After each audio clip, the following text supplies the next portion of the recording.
marami po nang bubuli sa school. Binubuli ka? Bakit daw?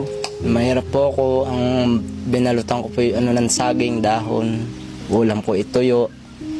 Ngayon po. Nakakalungkot isipin na mayroon na namang isang grade 4 lamang ang natapos nang dahil nga sa pambubuli sa kanya noong mga panahon na siya ay nag-aaral. Pasok niyo naka-uniforme ba? Naka-sapatos? Nakatsinelas po.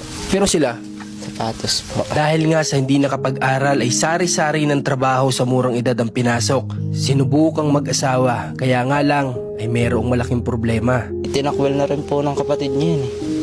Kaya sumama na sa'yo. Hindi po ako tanggap ng kapatid nun. Bakit daw? Ganito lang ako pamumuhay ko. At nakakalungkot isipin na matapos ang pambubuli sa school na dinanas, ngayon naman ang pamilya ng kanyang minamahal ay ayaw sa kanya.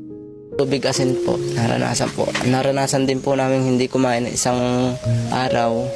Oh, kayo magkakapatid? Opo. Sa ngayon, ang isa sa kanyang hanap buhay para lamang makatulong sa kanyang pamilya ang pagbabalat ng niyog o ang paglulugga.